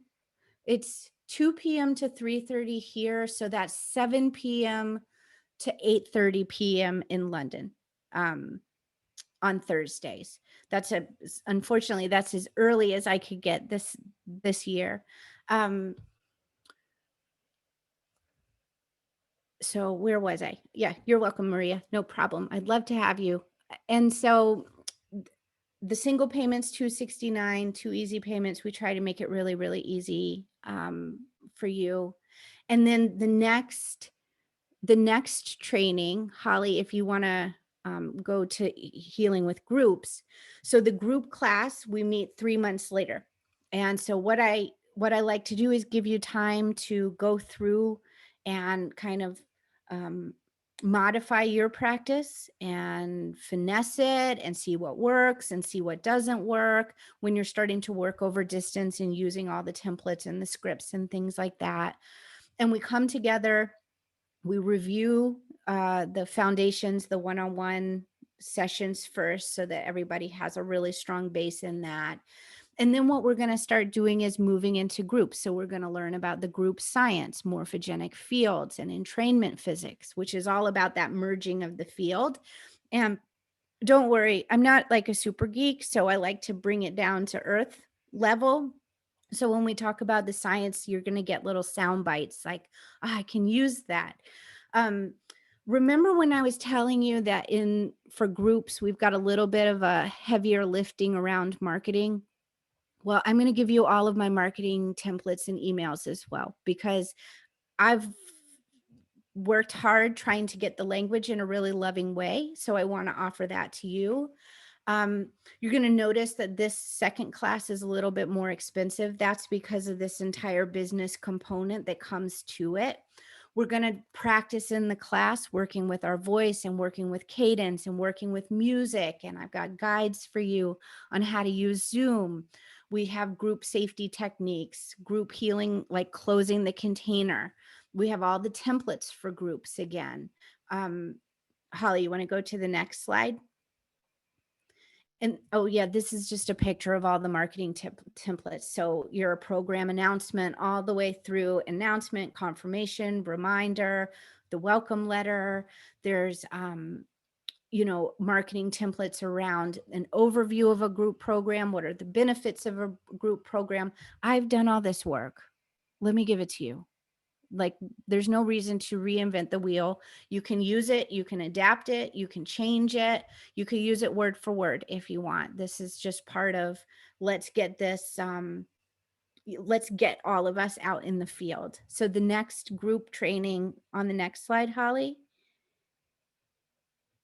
Thank you. Oh, let me tell you how the flow works. So again, we do self-paced the first week and we get prepared. And that's where you're going to pick up the business considerations, the marketing considerations. In Europe, we have another practice time. So here in the United States, we're going to meet Wednesdays in the evening, 5 to 6:30. In Europe, you're going to meet Thursdays at 7 to 8:30 p.m. on Thursdays. and then we'll do our practices. So we're going to practice group attunement. We're going to do a practice of how to create that group space. The next week, we're going to do chakra balancing, group healing. I'm going to give you my template for that. So you leave the class with a group healing template that you can do for groups and advertise and make money and go on vacation and do all of that stuff. And we're going to teach you how to lead a group chakra healing with music. And then the fourth week, we're going to do a channeled group healing with safety techniques or an unguided hands-on healing. So kind of depending on what your scope of practice is. And if neither one of those techniques feels comfortable for you, we can talk about how to make that third practice perfect for you. Because this is what this is about. How are you doing this? It's not about how I do it. It's just you use my stuff and then make it right for you. So then this particular class, Holly, on the next page is $469, and it includes all of the, if you want to go to the next page, Holly, you can also take both of these together. It includes all the 17 templates, all of the science for the groups and for individual, all of the different meditations, the intuitive development practices, the safety techniques for groups and for one-on-one. Yeah, Maria, absolutely. You can go on my website and you'll see all of this printed up for you. So you might have to adjust the time, just do a little math for your time zone. They're all listed in Eastern US time, but happy to send you off to that page. Oh, thanks, Holly. So you can purchase the 1 and 2 distance healing together. Maria, if you're Eastern, you don't have to do any math. It's just all Eastern time up there on the screen. So Holly, go to the next slide for me. So if you want to take both of the trainings, it's $699. It's regularly $899. We're doing like an early bird of $200 off. And for both of these calls, also, we get the benefit of an hour call with Holly, my assistant, who's like a tech wizard. So you'll have an opportunity to really learn the nuances of Zoom, how to do breakout groups if you want to, because we're going to be using breakout groups. You can ask her questions about different, hey, do you prefer this Zoom or something, or what's the other one, Skype, or what about this email client versus that one? So you have access to Holly for a couple hours during these trainings as well to help you get set up. For today, since you spent all this time with me and you have been so kind to listen to me, I also want to offer the first 25 people who sign up today a group coaching call with me. So we're going to spend about an hour and a half or 2 hours together and come together as a small group after this practice, and we get to talk and we get to figure it out. We get to find out like what's working for you, what's not, how do we adjust it, how do we change it for you, do we need to edit some of the templates for you, and we're just going to brainstorm and make it really, really, really even more supportive for you in your practice. So that's for the first 25 people who register today. And I would love to have you in this training. It's actually one of my favorite trainings because it is so much fun and it's so interesting. And we get to really talk about how it is we're all bringing our art of healing to the world and refine it. And that we don't have to talk only about distance. You know, a lot of the questions that were,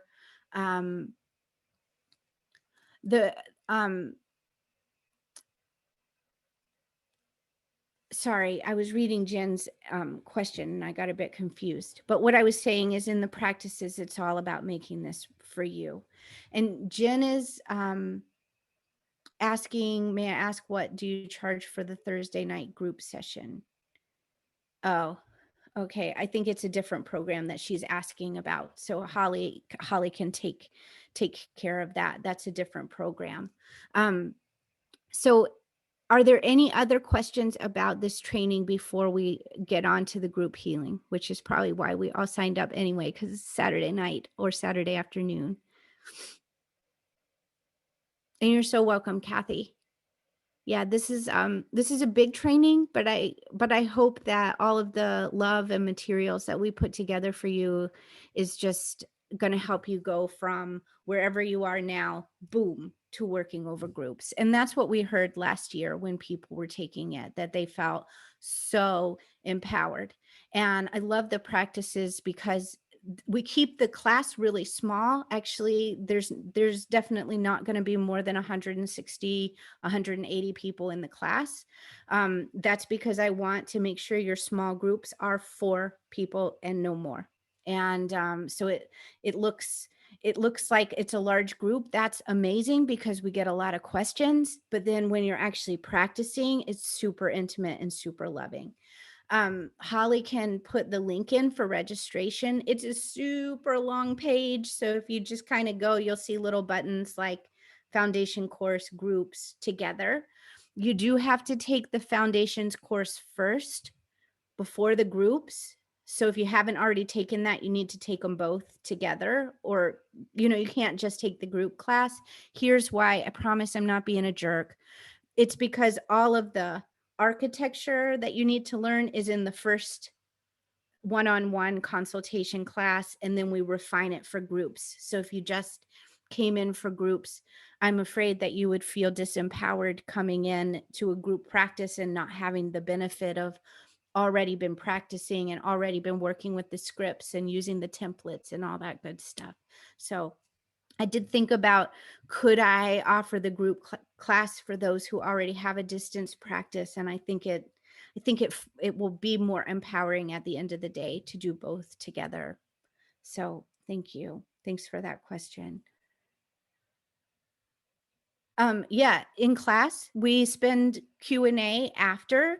If you have questions about marketing, there's another, Susanna, I'm available by email for the entire length of the program. So while we're in those 4 weeks together, those 2 4-week periods, you could send me an email a day and say, can you take a look at this? Can you read this? Can you make a suggestion for this? I'd be happy to do that. I really kind of clear my schedule out for the 4 weeks that these classes are running so that I can wake up in the morning and look at questions and be attentive, because this is the beauty of making something your own, is we have to tweak it. We have to refine it. We have to get our questions answered. So it's all built into the architecture of the course. So I hope that's helpful for you. So definitely, absolutely.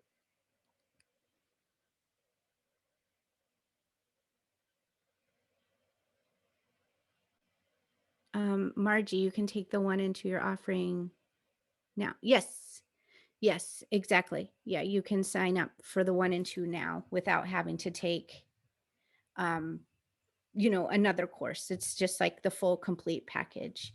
So yeah, thank you, Shireen. I really do. Like, I cannot heal this planet alone. We need each other. Let's just get ourselves out there. It's so important. So I'm just here to help and to be that vehicle, just like we all are in this work. So thank you. Well, should we move along to the group healing? Probably what everybody signed up for anyway. Let's do a little prayer that the technology gods are going to be nice to us. Let me put my thing in to see if I've Maria, you very well could be part of those lucky 25. I hope so too. All right, so I'm getting that funny echo. And this just started happening about 2 weeks ago. We think Zoom has changed something on us. So we're trying to figure that out. All right, Holly, here's what we're going to do. And I see no reason to not tell people what we're up to behind the scenes, because this is part of the deal. I'm going to switch my microphone to loop back. And you can just give me a thumbs up when you hear the music. Probably isn't happening yet, but you can still hear me. Yep. And yep, that's what I thought. And is the echo too terrible for you guys? No, just for me. All right, great. Listen to my voice. It's going to shift. All right. So let's just find our way and find our way to this group space. And I want to offer you a few reminders. This is a guided group healing.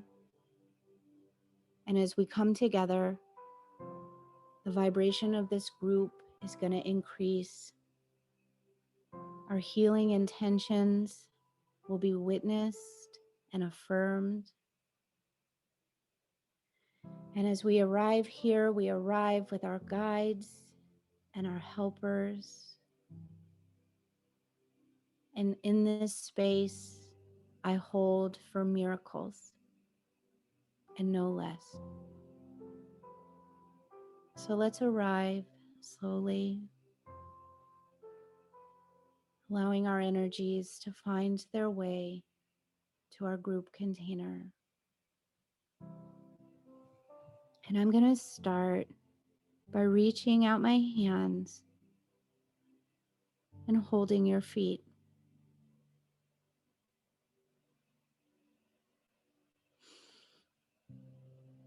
And as I'm holding your feet, my intention is to support and nourish your connection with the planet. Just starting with some grounding.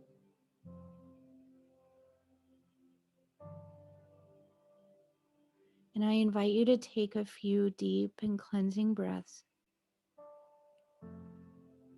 Inhaling, bringing more spirit into the body, more light, more goodness, more love.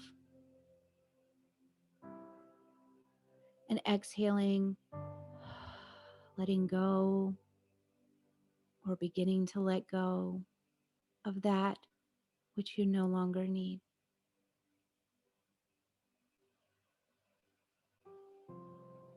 And each of us arrives here with our own doubts, self-judgments, maybe those feelings of not enoughness or aloneness.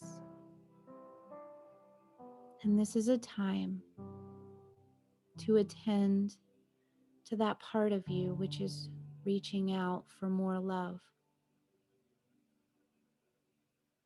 And using your breath to inhale more love into the body. Exhaling and making even more space for love.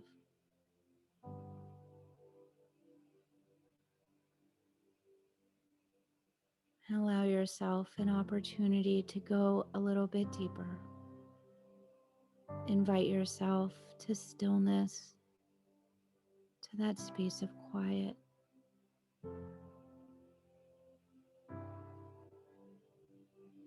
Arriving into that quiet with your story. Coming into this space with your history.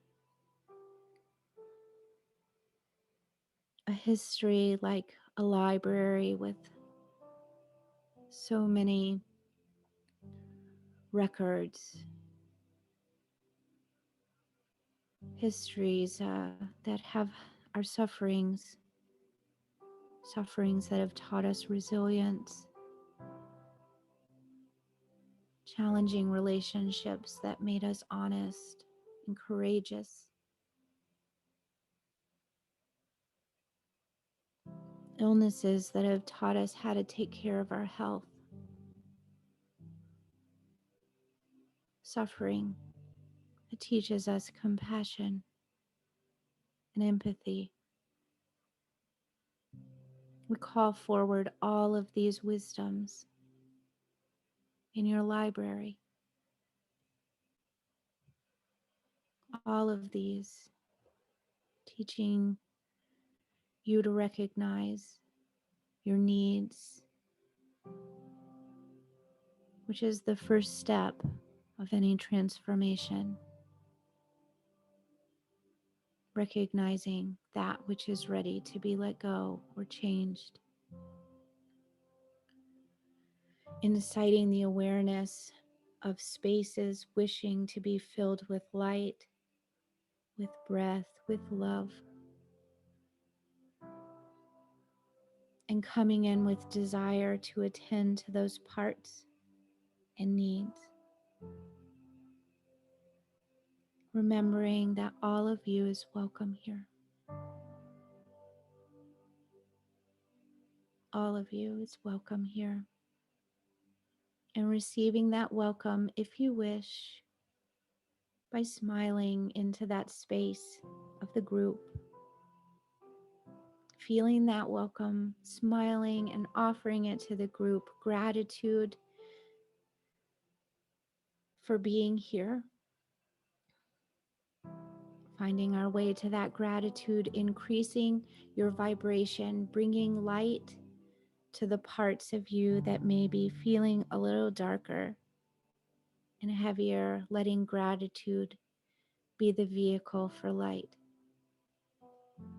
Welcome. Welcome here. All of you is welcome here.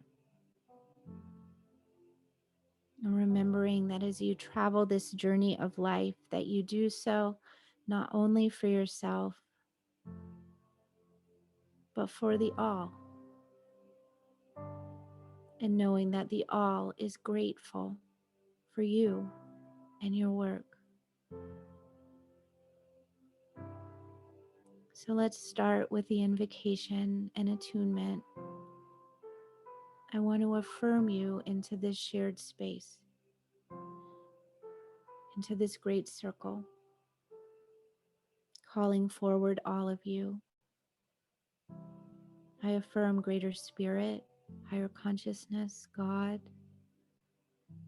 the effulgent and ever-flowing energies that underlie all of the universe, that hold all potential.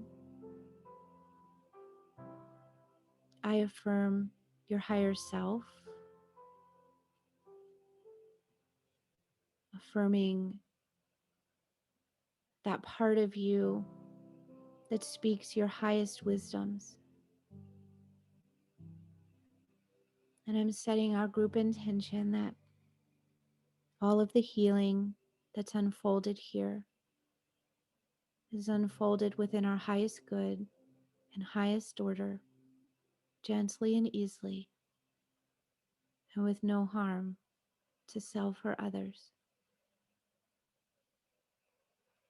May it be that you call the spirit of easiness so that you may be open and receptive to the grace of spirit.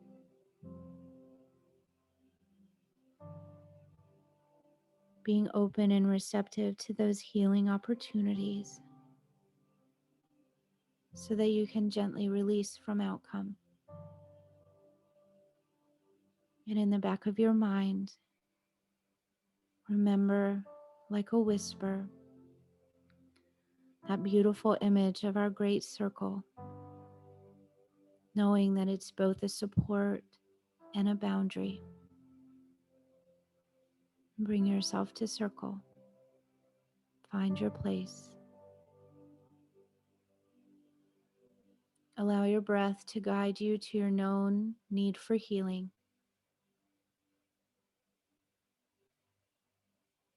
And offer the space to that need. Take a moment and feel what's holding you. A chair, a couch, bed, yoga mat, and let yourself be held.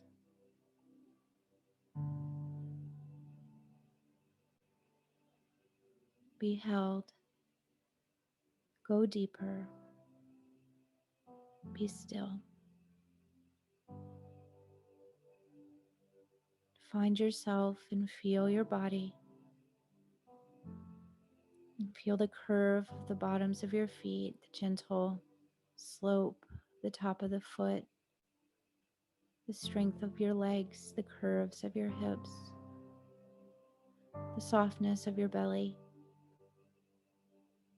the bigness of your heart, the broadness of your shoulders, the way that the arms attract the world to hug and hold what is known and unknown. Call to presence the uniqueness of your features and bringing your attention to your body, not just as body, but as queendom or kingdom or persondom, body as a space of magnificence, body as a container for your radiance. And notice a brilliant blue light filling the body. That blue light holding secrets of your own inner dialogue.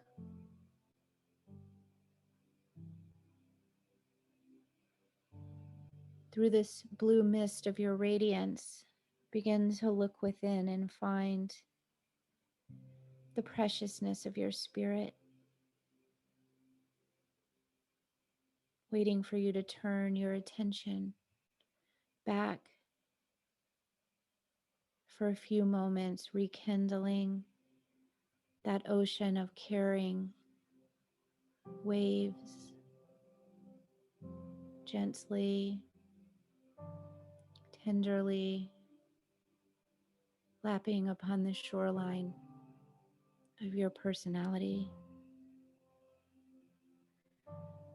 the ways in which you create the lessons that grow you wiser, the way that you reach out and touch the world like a mobile, spinning tiny dancers in the directions of your choosing, only to find that they return to embrace the spirit of your radiance and reflect the beauty of who you are. Consider yourself, says your radiance, as a great mosaic, your many colors and qualities expressing themselves through a massive collection of you.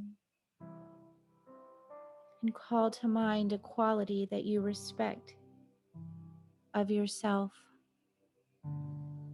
a piece in the mosaic that is yours, a quality. What quality do you admire about yourself?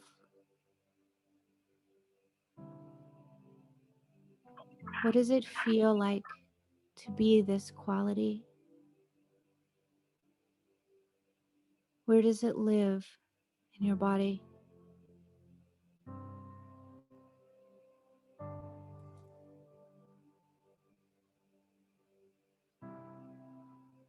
If that part of you could speak to you, what would it say?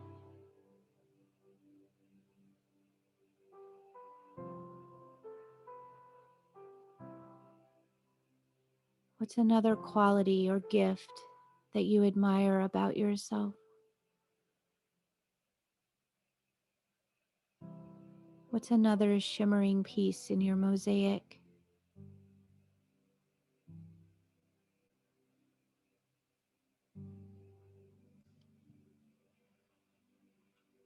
Look at all these beautiful parts, celebrating these pieces today in a practice of self-caring, allowing yourself to remember an opportunity to hear yourself speak kindly of yourself. What's another quality of your goodness? And another, and another. Standing in the I am, knowing that you are good and right and strong. acknowledging with your goodness all that you have been through this last year and how you arrive in this moment with all of the colors of your mosaic shining forth and emanating through the blue mist of your radiant spirit. Allow your mind to follow the colors, seeing all of those gifts of who you are.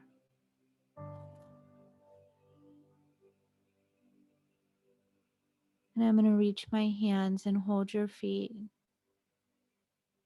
shifting my intention to ground those colors of radiance and those gifts into the mosaic of your body. All of that goodness streaming into you.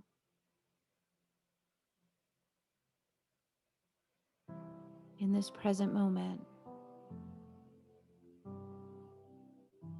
giving gratitude for our guides and our helpers in this beautiful community here, creating this group, and shifting my intention to support each one of us, beginning to call our colors back home, bringing our energy fields back to healthy boundary, restoring ourselves in our own space and place, allowing your energy field to hold in safekeeping the colors of your mosaic. And from your own space, beginning to bring your attention back to the room, wiggling your fingers and your toes and bringing some movement back to the body, giving gratitude for our guides and helpers, for the space itself, for the group.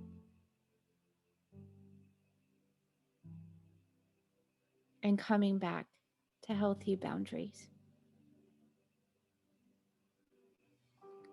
And my greatest hope is that you have felt into some of those good qualities that you have, that you're able to relax a little so that you can be on your Saturday and have a wonderful day.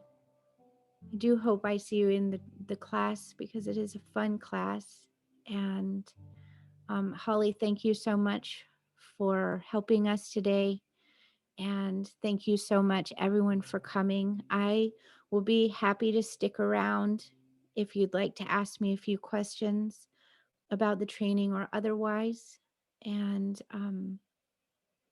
do let us know. Be in touch if you need anything. You can just reply back to the email with the phone numbers, and you'll get us. Blessings.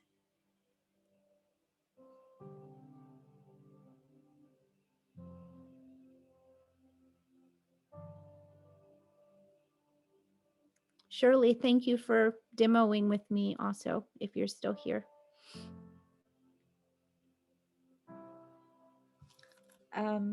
Jamie, let me look up the dates for you. We start on July 7th. That's when July 7th is when the course opens. It's that first week without a class. Our first class on Wednesday nights are the 14th, the 21st, and the 28th. And then the Thursday class for Europe and east of here, that's on the 15th, the 22nd, and the 29th. And in October, we start on the 6th, and then we come together on the 13th, the 20th, the 27th, or on Thursday, the 14th, 21st, and 28th. My calendar's over here, so apologize for not looking at you. So if that's not confusing, I don't know what is, but it's on the webpage, so you can see it all written out and look at your calendars. So Rita, blessings. Shirley, bye. It was nice meeting you.